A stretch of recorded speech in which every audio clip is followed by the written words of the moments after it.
Conductance of electrolytic solutions. Substances which allow electricity to pass through them are known as conductors. Conductors उन्हें कहते हैं जो अपने में से इलेक्ट्रिसिटी को फ्लो होने देते हैं, और वो सब्सटेंस जो कि इलेक्ट्रिसिटी को फ्लो नहीं होने देते, पास नहीं होने देते, उन्हें इंसुलेटर्स कहते हैं। कंडक्टर्स 2 टाइप के होते हैं। फर्स्ट में वे सब्सटेंस जो कि इलेक्ट्रिसिटी कंडक्ट करते हैं विदाउट अंडरगोइंग एनी डीकम्पोजिशन, और उनमें कोई भी डीकम्पोजिशन नहीं होता। इलेक्ट्रिसिटी कंडक्ट करते रहते हैं लेकिन उनका डीकम्पोजिशन नहीं होता। Those are called electronic conductors. तो उन्हें इलेक्ट्रॉनिक कंडक्टर्स कहते हैं, जैसे कि सारे मेटल्स होते हैं, ग्रेफाइट और सर्टेन मिनरल्स, कुछ मिनरल्स भी होते हैं इसमें, जिनमें कितनी भी इलेक्ट्रिसिटी पास होती है, मेटल्स में, ग्रेफाइट में और मिनरल्स में, लेकिन इनका डीकम्पोजिशन नहीं होता है। As the name indicates, the conduction in this case is due to the flow of electrons. इनमें कंडक्शन फ्लो ऑफ इलेक्ट्रॉन्स की वजह से होता है। सेकेंड में कुछ ऐसे सब्सटेंस होते हैं जिनमें इलेक्ट्रिसिटी फ्लो होने के बाद उनका डीकम्पोजिशन हो जाता है, तो उन्हें इलेक्ट्रोलाइटिक कंडक्टर्स या फिर इलेक्ट्रोलाइट्स कहते हैं। जैसे कि हम वाटर में एसिड को डाल दें, बेस को डाल दें, सॉल्ट को पोर कर दें, तो जो सॉल्यूशन बनता है वो इलेक्ट्रोलाइट्स कहलाते हैं। या फिर फ्यूज्ड सॉल्ट्स, मतलब सॉल्ट्स मेल्ट फॉर्म में हो तो उसे फ्यूज्ड सॉल्ट्स कहते हैं। In this case the flow of electricity is due to the movement of ions. इसमें इलेक्ट्रिसिटी का फ्लो आयंस की वजह से होता है और इस वाले में इलेक्ट्रॉन्स की वजह से होता है।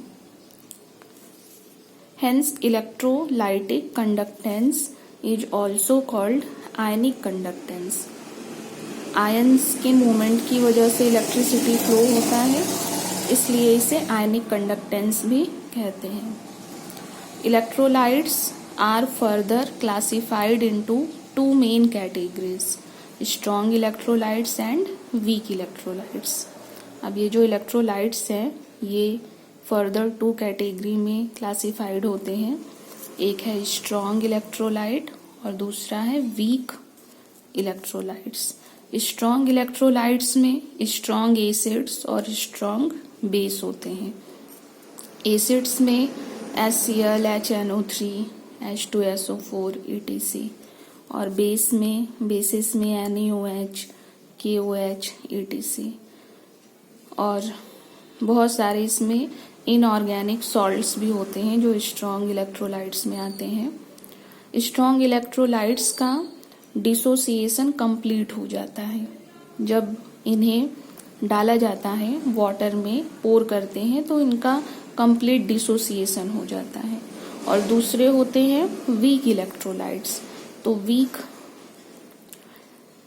वीक इलेक्ट्रोलाइट्स में weak acids and weak bases आते हैं।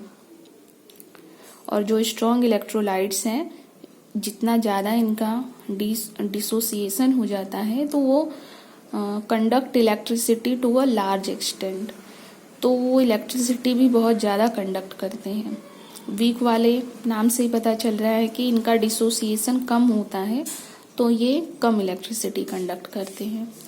वीक एसिड्स में CH3COOH, HCN, H2CO3, H3PO4 etc.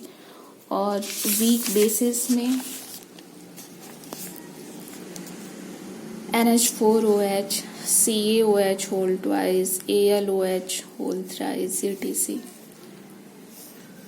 These have low degree of dissociation and hence conduct electricity to a small extent. इनका डिसोसिएशन कम होता है, इसलिए ये इलेक्ट्रिसिटी को बहुत ही स्मॉल एक्सटेंट में कंडक्ट करते हैं।